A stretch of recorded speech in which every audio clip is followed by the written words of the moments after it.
Okay, so we're going to be looking at two new congruence theorems for triangles. The first being the side-side-side theorem. Um, the second being a hypotenuse leg dealing with a right triangle. So the side-side-side theorem says that three sides of one triangle are congruent to three sides of a second triangle. Then the two triangles are congruent. It asks us to prove this theorem, and it's a long proof. So just what they did to prove the theorem is they translated the two triangles so that they had the same point. So D replaced A,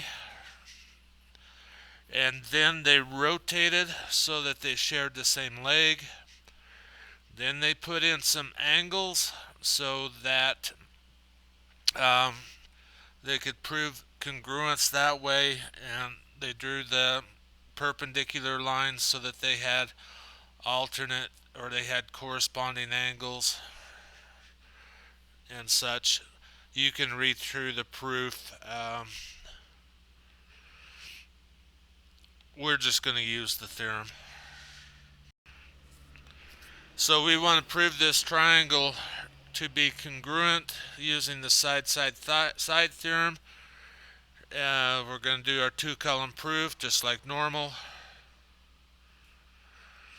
We have line segment KL is congruent to NL, and KM is congruent to KNM, and those are given. Alright, well, we can see that these two triangles share the same segment, so we're going to have segment LM is going to be congruent to itself, and that's reflective property or reflexive property.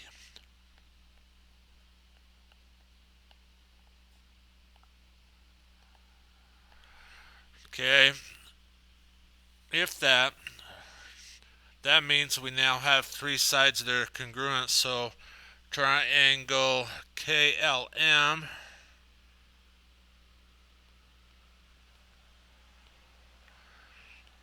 is congruent to triangle LNLM,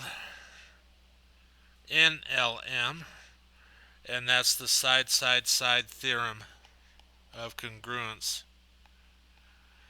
So anytime you can prove that three sides are congruent, then the triangles go back. Alright, so here we have the hypotenuse leg theorem.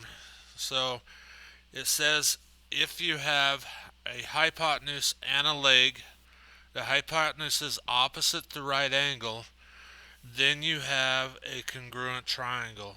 So if one leg and the hypotenuse are congruent, we're going to look at a similar triangle, a congruent triangle. So let's look at this of what we have here. Example 3 asks us to use the hypotenuse leg theorem to prove that triangle WYZ is congruent to triangle XZY. So what we're going to start with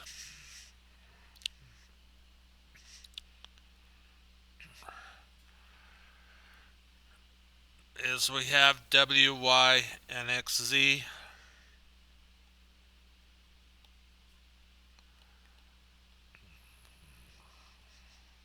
are congruent. That's given. We have the fact that WZ is perpendicular to ZY,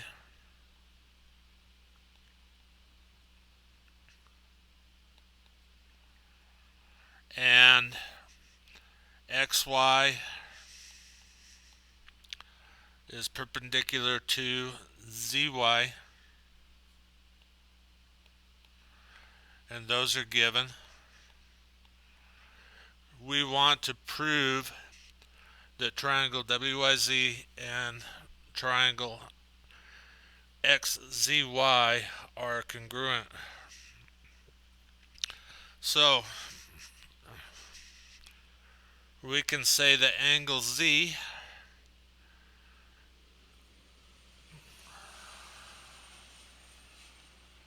is congruent to angle Y because they're both right angles, and that's the definition of perpendicular lines.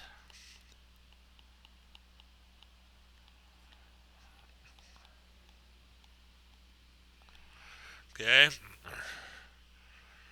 we can say that triangle WYZ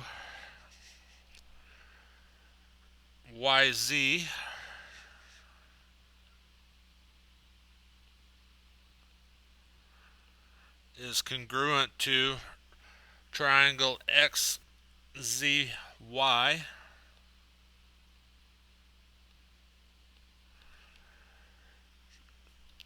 and we can say that they're right triangles. Actually, we're going to say that they're right triangles because they contain the right angle of Z and Y.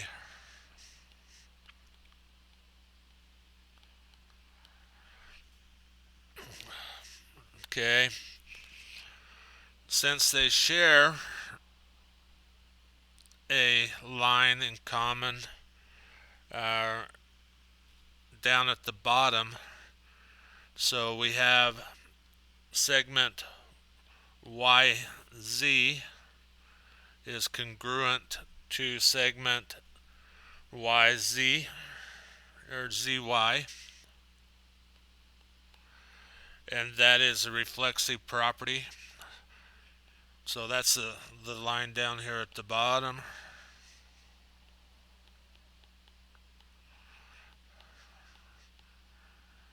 So now we know it was given that the hypotenuses were congruent. We have a right angle and we have a leg.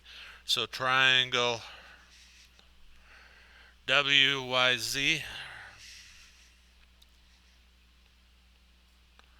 is congruent to triangle XZY.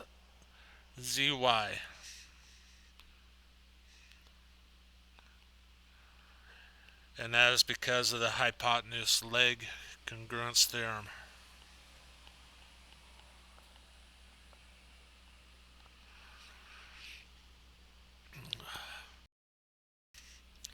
It went one place too far. Let's look at a problem here. We want to use the hypotenuse leg theorem to state that the three triangles are congruent that are formed by the guide wires that hold up the television antenna and sturdy it. We're given the angle AE, the line coming down the center, and the bottom line is EB and EC and ED are all perpendicular. We're given that AB is congruent to AC. Those are the hypotenuse lines, AB, AC, and AD. And now we want to prove that the triangles are congruent. Well, all three triangles contain AE, segment AE. And since AE is part of triangle AEC and is part of triangle AEB and is part of triangle AED, we now have a leg AE, the hypotenuses which were given, and the right angles. So we have the hypotenuse leg theorem showing that those three triangles are congruent.